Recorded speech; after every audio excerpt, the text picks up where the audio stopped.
Okay, so tonight, Be'ezras Hashem, we're going to be continuing with our series of shirim on the Torah of hope, the sugyos of hope, as they emerge out of the Batei Midrashos or the Svarim HaKadoshim of different tzaddikim.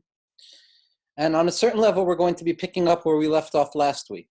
And although these two tzaddikim are hemispheres away from one another, with no explicit or even implicit connection, at least in my mind, the Rebbe Rashab, as we ended last week, with the emphasis that's placed on the value of the feeling heart above and beyond the knowing mind, and not to chas v'shalom say that it's coming to negate the value of the mind. Everything we said about the Rebbe Rashab last week is coming to show how the heart itself is as important as the mind, and that the heart, in fact, elevates the power of the mind, thereby showing that emotions and rationality are both fundamental, just for anybody who is struggling with that nakuda in my kind of description of the Rebbe Rashab. But with the Rebbe Rashab's emphasis of the heart and the feeling heart and the emotional experience and that affective experience of what it means to be a Jew in the world, it is quite possibly the perfect introduction to the Tzadok we're going to be discussing tonight, which is Rav Tzadok HaKohen of Lublin. Now, Rav Tzadok HaKohen, it's almost like a pachad to even open the mouth to try and describe a sugya of Rav Tzadok, because when a person learns the words of Rav Tzadok, each part, each Torah, each os in a teaching, and sometimes the teachings go 20, 30 osios, each os demands such attention to detail because of the makoros that the Kohen was drawing from in Nigla and Nister and Dikdukim in the language of Chazal and a Bekiyas in the Meforshe HaTanach. So on a certain level, when a person learns the Kohen, or when a person is exposed to the quote-unquote machshava of the Kohen, a person gets the picture almost as if it's just one fell swoop, as if it's this kind of grand narrative that describes very clearly a very neat worldview. But when a person zooms in, when a person actually zooms in on the particularities that the Kohen is utilizing, what one realizes is that every part of this beautiful canvas that Rav Tzadok HaKohen paints is in truth something that demands such attention to detail. Because we're talking about a person who quite literally knew Kol HaTorah Kula backwards and forwards. Already in his youth, there was a story that Rav Tzadok HaKohen Lublin entered into a big rabbi's house, and with a little bit of chutzpah, and this Rav saw what was going on, and he said, who are you to know the entire Shas? You must know the entire Shas if you're going to be acting with such chutzpah. And Rav Tzadok responded, he said, I only know half of Shas. And this Rav responded, he said, okay, which half? And Rav Tzadok HaKohen responded, whichever half you choose. Now, it's not just apocrypha. When a person looks at the writings of the Kohen, a person realizes the grasp of the entirety of Torah. What's most unique about Rav Tzadok HaKohen Lublin, in my humble opinion, at least b'nekuda hashayach l'libi be'eis hazos, at the point of the Kohen's Torah that I'm feeling right now, is that in spite of the fact that Rav Tzadok HaKohen, in all of his teaching, was able to reach back to Har Sinai, all the way into the abysmal depths of what Torah Sheba'al Peh has become, nevertheless, the sheer volume, the sheer horizontal grasp that Rav Tzadok HaKohen Lublin was able to contain within his teachings never detracts from the depth of the teachings. There's a machlokas in Chazal as to what is more important, whether Bekiyas, a knowledge of all of the details, a knowledge of all the sugyos out there, and typically b'derech shitchi, on a certain external level, or amkus, or iyun, or the analytic depth that it demands to understand the sugya to the heart of the matter. And usually they're mutually exclusive. Either somebody knows all of the Torah, or a person has a specific place in the Torah that they're an expert in. With Rav Tzadok HaKohen, there's a unity between Bekiyas and iyun, between uprooting mountains and collecting all of the ideas together. Because in spite of the fact that Rav Tzadok HaKohen Lublin is speaking with such a profound Bekiyas, every point that he describes is filled with such an amkus, is filled with such a depth, and that it doesn't lose out on its vitality. that very few teachers of Torah, very few tzaddikim, in my humble opinion, have the power to move directly into the soul of the reader when they're writing. And Rav Tzadok HaKohen Milublin was one of these tzaddikim in the same group as the group of tzaddikim we spoke about last week, the Rabbi Rashab, the Lashem Shveva Chalaima, Rabbi Nassan of Nimirov. They were textual tzaddikim, not to diminish from other elements of their tzidkus, but these were tzaddikim who didn't have massive courts. They didn't have that role of rabbanus, but rather they had the blank piece of paper in front of them. And the pen became their method of exposing that Ruach HaKodesh that rested within their heart. The sheer volume of Rav Tzadok HaKohen's writings is almost mind-boggling. So much was written, and so much is unpublished, and so much has been lost. But when a person looks at Rav Tzadok HaKohen's teachings, what comes across most powerfully is that in every point and every detail, there's something that awakens the heart of the reader. And Rav Tzadok HaKohen Milublin writes explicitly in numerous places that the Iker HaYahadus, the essential nature of what it means to be a Jew, what it means to be a person, is not the moach, it's not the neshama that rests in the intellectual grasp of ideas, but rather it's the leiv, it's the ruach, it's the pulsating human heart that feels things, that is empathic to suffering, that is aware of the brokenness of things. That is the main mode of encounter that the Jewish individual and that the human being will have in terms of their encounter with God in this world. The nekuda that we're going to be speaking about tonight in terms of hope, when it comes to Rav Tzadok HaKohen Milublin, is the definition or the experience that Rav Tzadok HaKohen Milublin describes in what it means to be a human being in the world. There are certain tzaddikim who describe an ideal state of things, and if you're not living up to that ideal state, then you're not worthy on a certain level of finding yourself within the teachings of that tzaddik. And then there's Rav Tzadok HaKohen Milublin, who, as he paints and depicts this worldliness, or what it means to experience life in this world as a subject, as a modern subject, Rav Tzadok HaKohen Milublin's teachings are profoundly relevant, incredibly relevant, as my good friend David Bashevkin, Rav David Bashevkin, has pointed out, in terms of even the possibility of rehabilitating certain elements of Jewish experience through the teachings of this tzaddik who lived and basically functioned in an attic in Lublin after he had found his teacher before taking part in any communal leadership. That somehow these words written Baruch HaKodesh so long ago, Rav Tzadok HaKohen Milublin passed away in 1900, are still so incredibly relevant. And I believe that one of the reasons they're so relevant is that Rav Tzadok HaKohen Milublin doesn't pretend to paint a picture of an ideal world, but rather Rav Tzadok HaKohen Milublin gives us a world that is real. It's not ideal. It's a world that has undergone a certain breaking. It's a world view that has undergone a certain diminution from its original status. It's a world that has already and always already been removed from that ideal atzili form. Rav Tzadok HaKohen Milublin's Torah is a Torah that takes place after things have broken, after the Shiras Haluchos. Rav Tzadok HaKohen Milublin is not nearly as interested in the first set of Luchos, that perfect Torah that is given over to the Jewish people. He's much more interested in the Shivrei Luchos, in the second set of Luchos, and the fact that the first set of Luchos were broken. And it's really out of these broken shards of the first set of Luchos that Rav Tzadok HaKohen Milublin begins to paint for us the experience of what it means to be a Jew and what it means to encounter the Torah as a Jew. And what we're going to try and show tonight is the hope that ascends specifically out of the fact that the world is already broken. Like we've said in the past, that when the Zohar HaKadosh describes Shvirat HaKelim, this traumatic breakage of all Kelim that gives birth to reality, that is not some mistake that takes place because God messed up, chas v'shalom.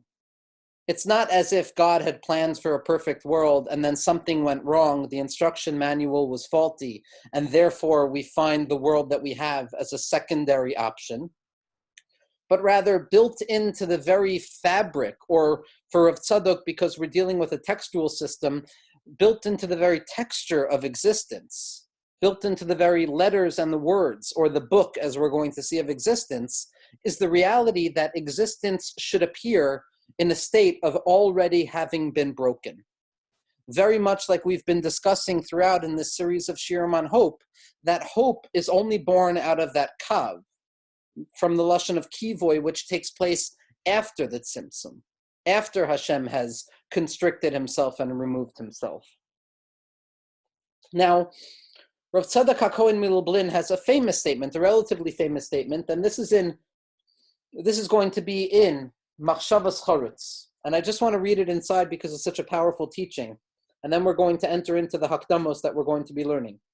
Rav Tzadok HaKohen Milublin says as follows, and this is in Machshavas Chorutz, Os Yud Aleph, in Os Tes.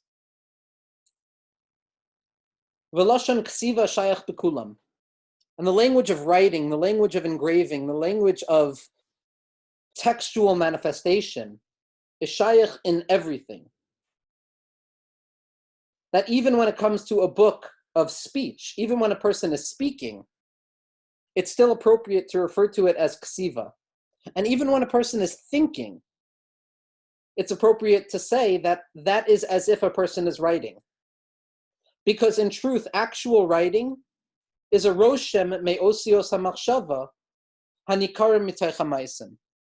That speech is simply a trace of an original language that was taking place in our mind. V'chein kabalti, and I have received. Now it's hard, when Rav Tzadok says shamati, kuli amalo pligi, that it was a teaching that he heard from his Rebbe, the Mei Shiloach, Rav Mordechai Yosef. I don't know if there's a distinction here, but v'chein kabalti, I have received this. Okay. Ki ha'olam kulo hu sefer she'asa Hashem Yisbarach. That the entire world is a book that HaKadosh Baruch Hu has written. V'sheha-Torah hu perush she'asa v'chibur al oso sefer. And the Torah that we have is an explanation of sorts on this book, that the world that HaKadosh Baruch Hu created is not some original manifestation, but it's already a secondary expression. It's already a book that has been written down. It's already something that has descended away from its pristine state in the thought of God Kavyachol, and it has already gone through those various stages of diminution and constriction to emerge as a book. Now, our job is not to pretend that our lives are the thoughts of HaKadosh Baruch Hu in the ideal state, but rather to recognize that we are but the book of HaKadosh Baruch Hu. We're already a few steps removed from the original plan of HaKadosh Baruch Hu. But for Rav Tzadok HaKohen Milublin, that is the birthplace of what it means to be a Jewish person.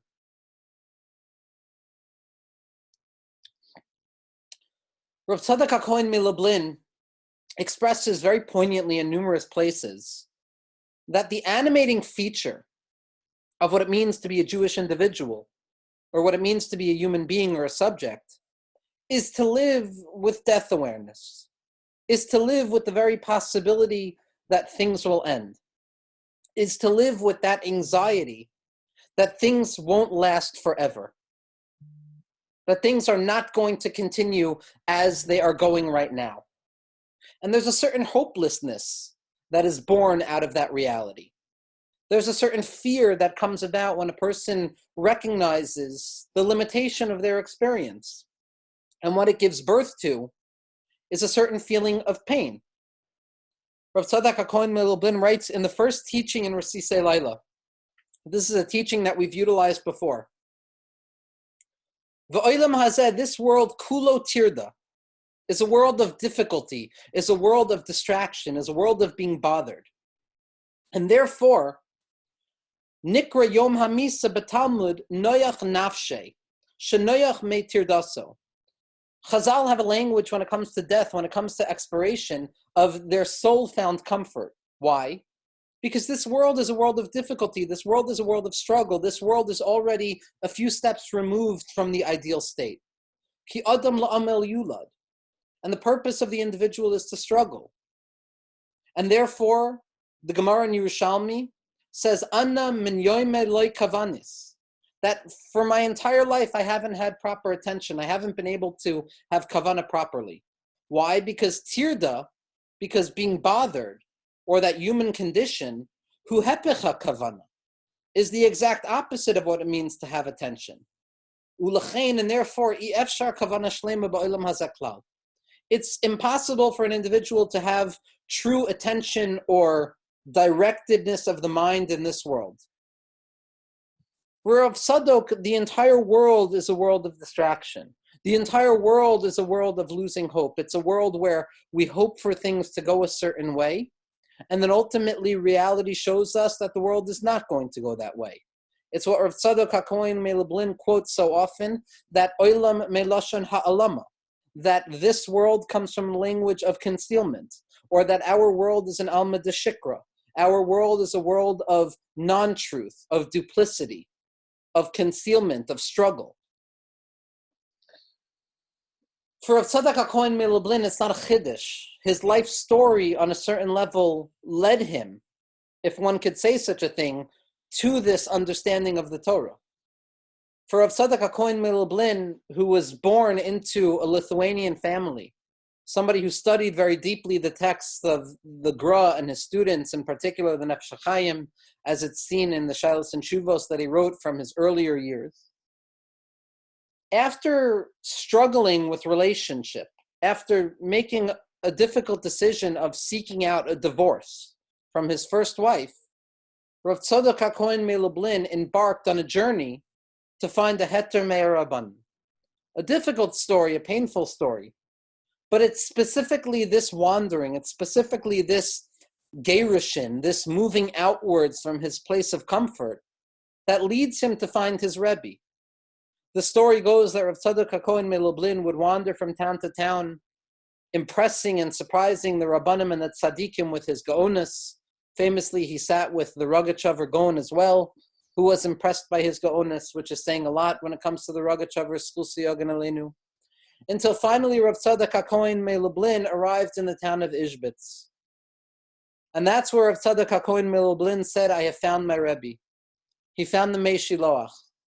And for as long as the Mei Shiloach lived, Rav Tzadok HaKohen Meilublin, along with his very close friend and colleague, Rav Leibel Eger, they sat and they were mashamish their Rebbe. And Rav Tzadok, the story goes, would stand in back of the Mei Shiloach as he was giving over Torah, and he would point out the different makoros of where that Torah of his Rebbe was coming from, because of his Gaonis, because of the knowledge he had of his Torah.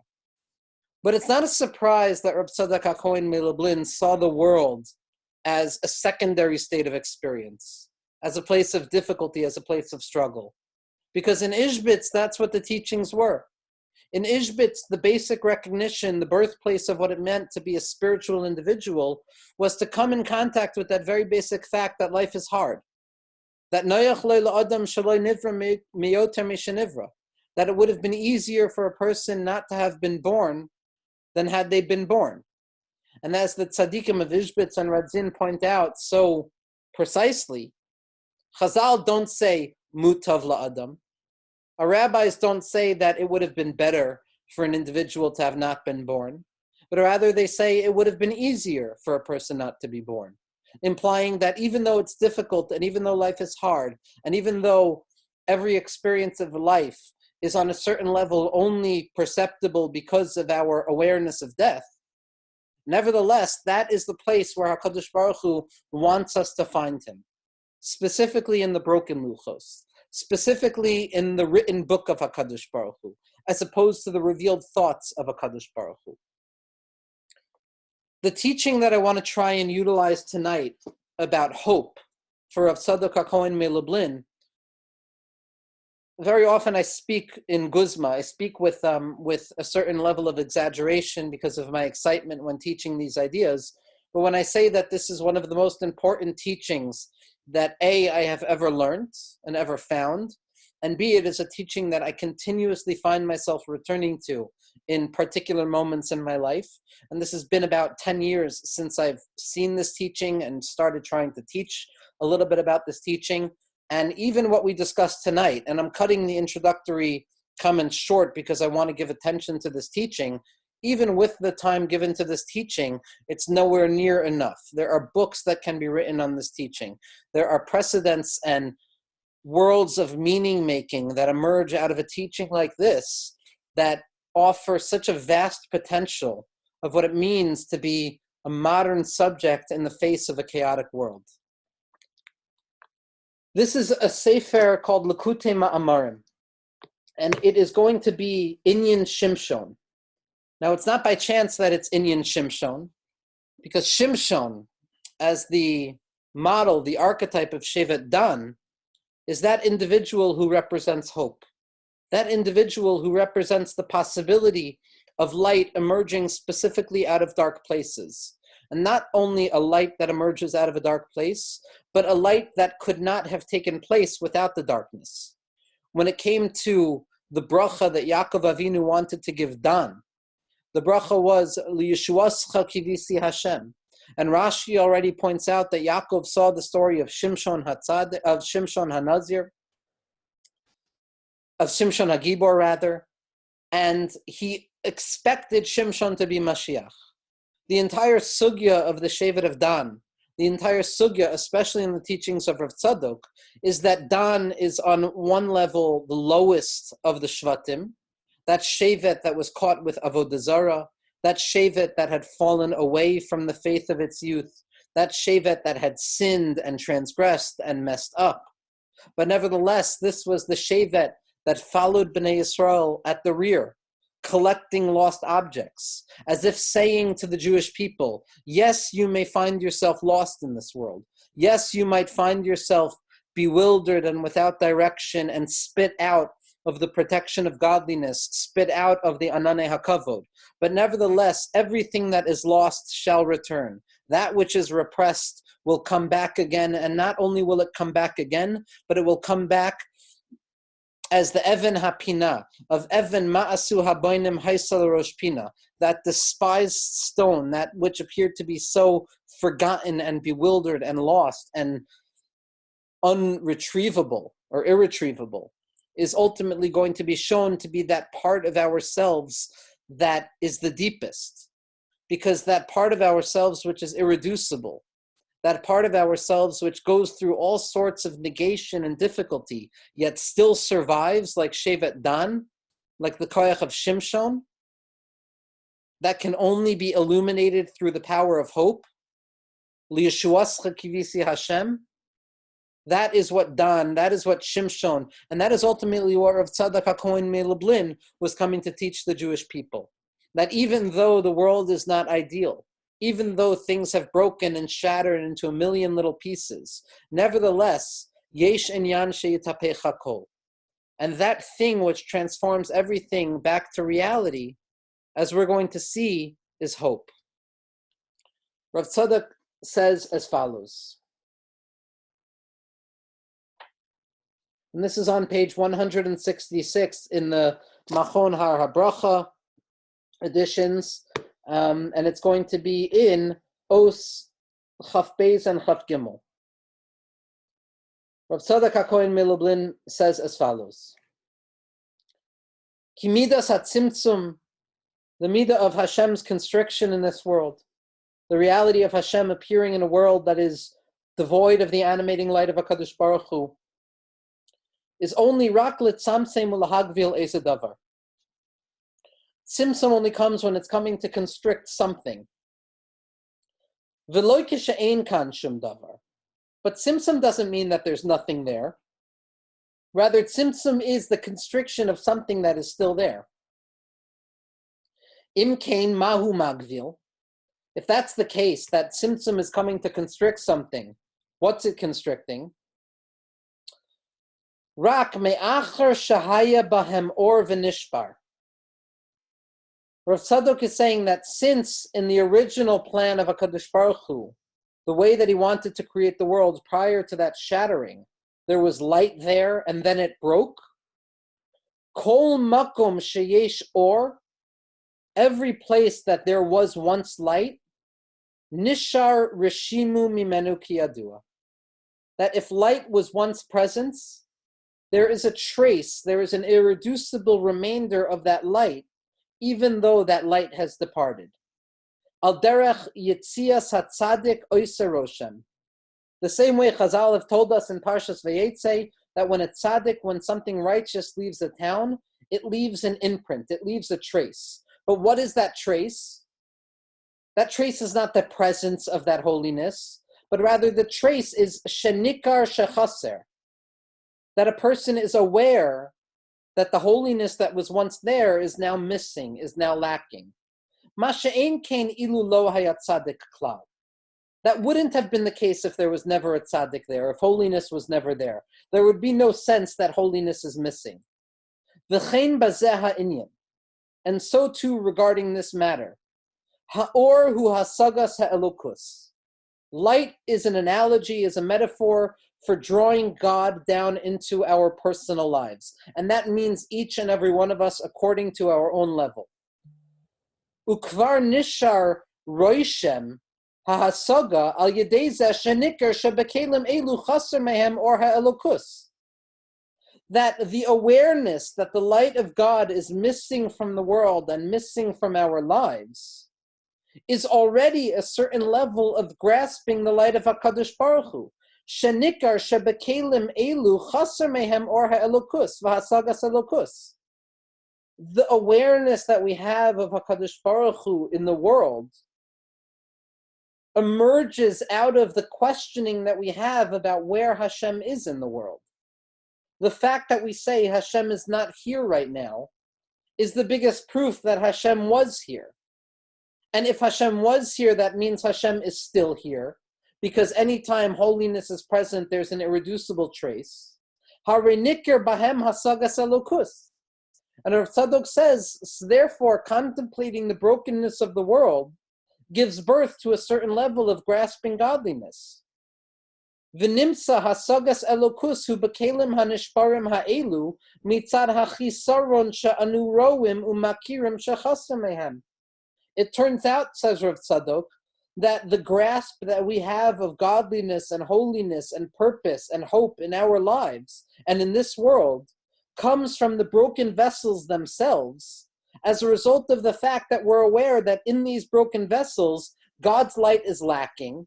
And if we're aware of that lack, that is already an awareness of godliness. And this, says Rav Tzadok, v'zehu sod hanitzotzim. This is the secret of the sparks of divinity that populate the world and that animate the world. Shebahem ve'etzlam begolus, that are in exile and hidden in exile in this world. V'chol ha'avoda laha'aloisem lamala. Our entire job in this world is to look at a world that appears to be devoid of the light of HaKadosh Baruch Hu, that appears to be vacant of the light of HaKadosh Baruch Hu, and to elevate the light of HaKadosh Baruch Hu that is hidden in that concealment.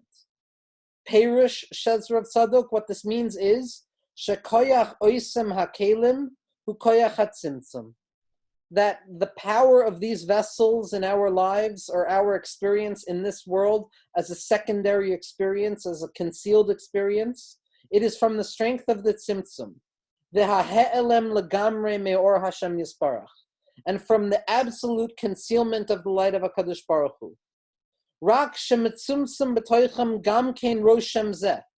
But there is concealed within the concealment a trace, a remainder of forgotten essence. Shenikir shene'elam mehem or Hashem yisparach. That it is abundantly clear to us that Hashem is absent from our experience. V'hakara zu hu roishem me'amisas or Hashem yisparach. And this awareness of God's absence is in and of itself a trace of the original presence of HaKadosh Baruch Hu. Sheme'acher sheyodea she'or Hashem yisparach ne'elam mehem kvar. That once a person is already aware that HaKadosh Baruch Hu's light and hope is absent from our lives, Yodeya umasig sheyesh or Hashem yisparach. A person is already operating within the place where they're aware that there is something called the light of HaKadosh Baruch Hu. V'zehu harishimu me'or Hashem yisbarach shebahem. And that awareness that emerges by way of concealment is in and of itself that irreducible trace of Hashem's light. V'ha'alama hu ka'asher yitbonin belibo he'elem zeh v'yitmarmer al zeh. And now Rav Tzadok HaKohen is giving us an insight into what this means al derech ha'avoda, what it means for us as individuals living in 2020 in a world that appears to be devoid of the light of HaKadosh Baruch Hu. The way that we elevate this Roishem, the way that we elevate this concealed, hidden remainder and trace of godly presence, when a person begins to contemplate in their heart this concealment, v'yitmarmer al zeh. They're bittered by this. They murmur about it. They wonder to themselves, where in the world is HaKadosh Baruch Hu? How in the world are things going to be transformed from darkness into light? Ad sheyizke lavo al yedei zeh, to the point that through this murmuring and through this embitterment and through this hopelessness itself, ba lidei giloy v'hiskalus oro yisparach kol chad lefum darga dilei, that our awareness and our bitterness and our hopelessness that we experience when we look at the world and we see how devoid it is of the animating light of HaKadosh Baruch Hu, that bitterness, that bitter contemplation that we go through, that anxiety that the person goes through, that in and of itself leads to the revelation of the light of HaKadosh Baruch Hu, each person according to their own subjective level. Achar ha'elem ha'atzum, specifically after the profound level of concealment. Because a person is masim leiv al zel lehitbonen ki loy lekach nivra. When a person allows themselves to look at the world in all of its hopelessness, in all of its apparent brokenness, in all of its apparent unreasonableness, in all of its apparent darkness, and says, this is not the way that the world was meant to be created. This is not the way things are supposed to be, but rather rak kol pa'al lemanehu lekiluso, but rather all of existence should be screaming out the presence of HaKadosh Baruch Hu. At that point, ba min ha'elem legiloy. At that point, out of that bitterness and that murmuring and that anxiety and that fear and that hopelessness of a world that appears to be some secondary experience that is devoid of the animating light of God, that awareness of hopelessness itself, we come to find the hope that animates it all. And a person moves from concealment into revelation. Al yedei zeh hu ha'alas hanitzotzin meshviras hakelim. This is what it means to elevate broken sparks out of the shattering of the vessels. Rav Tzadok HaKohen Meilublin continues. This is also true with the guf ha'adam, with the subjectivity and the physical experience that a human being has in this world. So what Rav Tzadok is saying to us is that don't think that this is just some abstract Kabbalistic idea. This is an embodied phenomenological reality for each and every person, no matter where they find themselves. That kfar hu yodeya metzimtzum kazeh, that the body and our experience and our effective presence in the world is aware of this concealment. Kfar yodeya me'atzimtzum hazeh. We already know that the way we look at the world, the hopelessness that we see in the world, is not the way things are supposed to be. And here Rav Tzadok says, V'yediya, what does knowledge mean? Perush hargasha, a feeling, an emotional experience. Eich sheyesh b'metzias liyos kazeh. How it could be that the world appears to be so hopeless. And at that point, a person becomes aware that within that hopelessness, within that sabrachenkeit, within that darkness, there's an animating light that is still there by way of a trace. Because a person comes to recognize that in every step that we take, in every action that we experience, if it appears to me at this moment that the light of God is absent, or that this is a dead, broken experience, at that moment, I'm able to contemplate deeply enough, I'm able to be present to the Tzabrachenkeit enough and to realize there can't really be anything that is hopeless. There can't really be anything that is devoid of the light of HaKadosh Baruch Hu. The light of HaKadosh Baruch Hu might not be apparent in the way that it was originally, but there is a trace, there is a reshimu, there is an irreducible mark that holiness leaves in its place. And it is only through questioning the absence of light that I come in contact with the fact that even in darkness, there is an irreducible trace of light. And by contemplating that Roshem, by contemplating the fact that a trace always remains, through introspection, I can return back to the awareness that no, Hashem is still here. That even in the darkness, even in those things that appear to be devoid of hope completely, it's specifically my awareness of that difficulty that gives birth to the transformation, to the elevation, so that my awareness of hopelessness on a certain level and the murmuring that takes place within my heart as the result of contemplating hopelessness is in and of itself that which becomes the ladder for me to realize that there's always hope here. There's always hope, no matter what. Rav Tzadok HaKohen Lublin describes this in a very powerful way with regards to the individual and their tshuva. That for Rav Tzadok HaKohen Lublin, very few tzaddikim give so much room for a person to fall away from holiness. Very few people give such credence to the reality that as human beings, we're going to mess up. We're going to fall. Rav Tzadok HaKohen Lublin quotes in Priyat Tzaddik, the famous medrash, that when HaKadosh Baruch Hu comes to Adam Arishon, and he says, Adam, did you screw up here? Achalta? Did you eat from the Eitz Hadas? Did you sin? Did you mess everything up? Did you cause a destruction? And Adam Arishon responds, Achalti v'oichel od. Not only have I eaten it, but I'm going to eat it again. Because that's the human condition. The human condition is part and parcel of that failure. Or failure is part and parcel of the human condition. But for Rav Tzadok, that fallenness, that reality that we fall and that we sin, again, as David Bashevkin points out in his book Synagogue, so deeply rooted in the teachings of the Mei Shiloach and Rav Tzadok HaKohen Lublin, that the falling is what enables us to reveal the doubled power of light, that even in hopelessness, there is a hope that abides and remains. Rav Tzadok says something amazing on a very particular Gemara. The Gemara in Sanhedrin discusses how Kol Yisrael yesh lahem chelek l'olam haba, that the Jewish people will always have hope. They'll always have a place in Olam Haba. They'll always have a reason to hope towards redemption. And then the Gemara goes on to list a few individuals who are not shayach to hope, who are not shayach to Olam Haba. Almost as if hopelessness was a possibility, chas v'shalom. Almost as if the loss of hope actually could create destruction. But then the Gemara goes on and it says, but Dorshe Rishumos come along, and they say that even those people that Chazal said have no place in Olam Haba, they also have a place in Olam Haba. And Rav Tzadok HaKohen Lublin asks, at least 4 times in his Sefer on Tshuva, Takanas HaShavim, he asks it in the beginning of Inyan Shimshon as well. Who are these Dorshe Rishumos? Who are they? These anonymous rabbis in the Gemara, this opinion that says no matter how far gone a person is, they still have a chelek in Olam Haba. And what Rav Tzadok says is that these are the people who are willing to be Doresh the Roshem.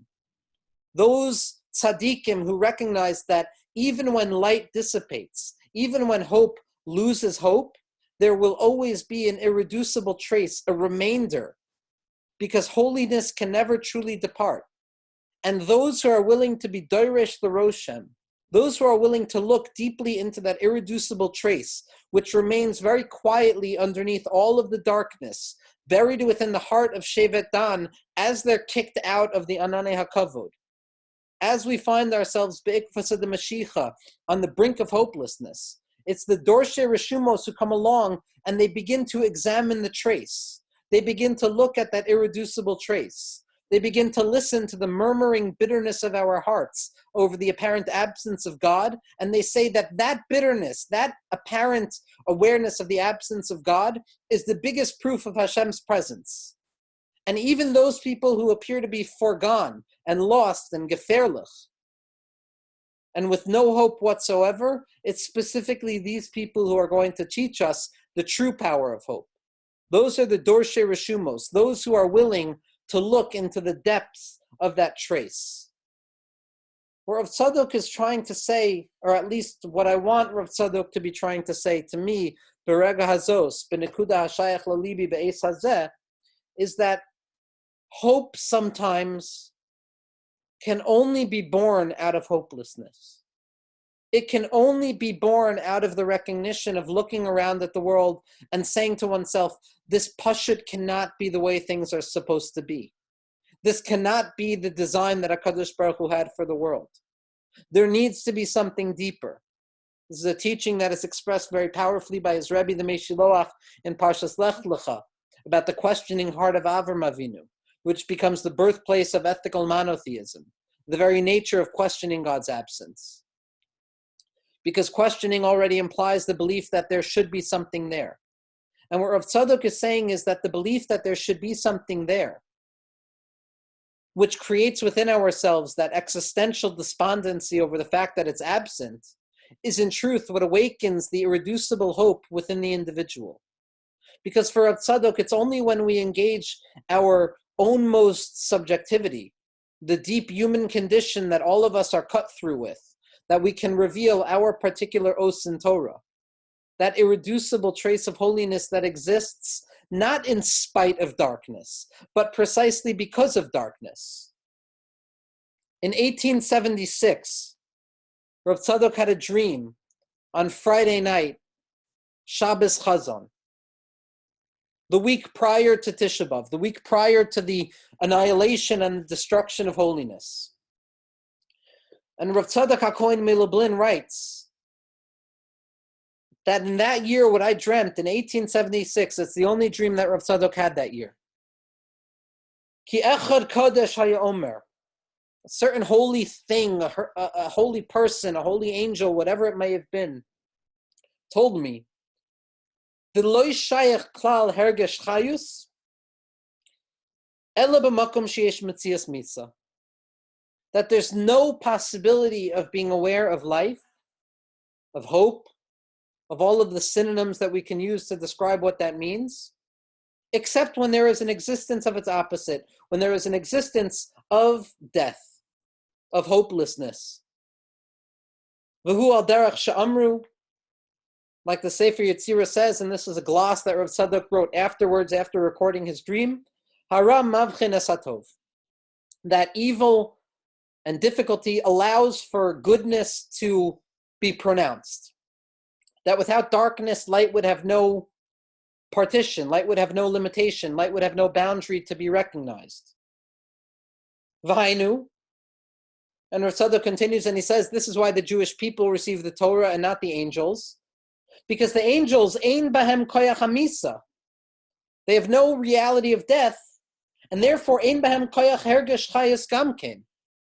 And because they have no possibility of hopelessness, they have no possibility of hope. Because death doesn't exist, there's no sense of life. And therefore they have no shaykhs to the Torah. They have no shaykhs to what the light of God means in this world. And then Rav Tzadok continues and he says something remarkable. He says, Va'aderach zeh shamati. And here he's quoting from the Ishbitzer. Shamati is the Ishbitzer. But this is special because he's not only quoting from the Ishbitzer, but he brings a story, a mashal that the Ishbitzer used to enforce this teaching. Aderach zeh shamati, I heard, ki ein hargashas or hakadusha, mavfik ela b'makom sheyesh metzias hahepech, that the light of holiness is not pronounced, does not ascend, is not shown in a precise form, except when there is the existence of its opposite. Like we've been saying, that hope doesn't exist without hopelessness. The amor sipor samach lezeh. And Lefiani Astaiti, what he's saying is that the Ishbitzer told the story as a support of this, which is already enough to be mitmale the neshama with a chayas, to see how the Ishbitzer is giving over Torah. That not only did the Ishbitzer give over his Torah, but he told the story to show his Torah. And the story that the Ishbitzer told is as follows. Me'echad kadosh, from another holy one. Again, the beginning of the dream was Shamati me'echad kadosh. I heard from a certain holy one.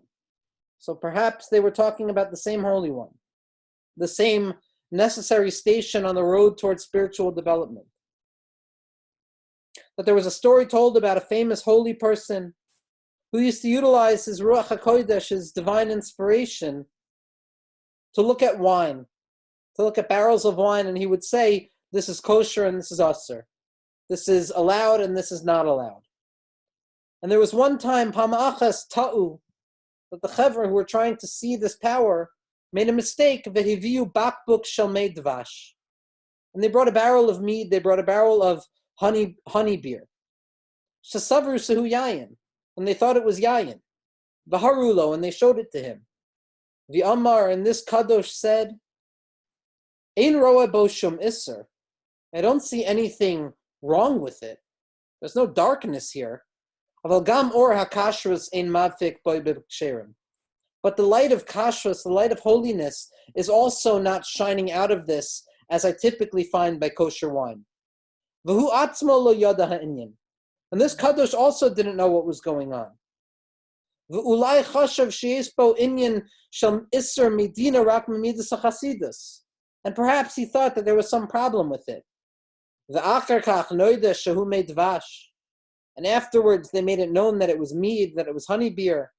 V'amar, and he said, D'me'acher shelo shayach bo klal isser, that since there's no possibility of it being forbidden here, of it finding itself in darkness or concealed or limited, ein bo al yedei kashruso or mavik, b'mashu kasher.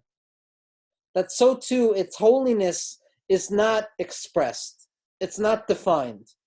Kamo sheyesh ba'oso mitzias isser, as if it would be by something that could possibly be asur, but is revealed to be holy. What Tzadok HaKohen Melublin is saying is that light is only pronounced. Hope only becomes a real thing when a person encounters hopelessness, when a person encounters the possibility of the loss of hope. And for Rav Tzadok, this is not a b'di'evad. This is what it means to live in the world.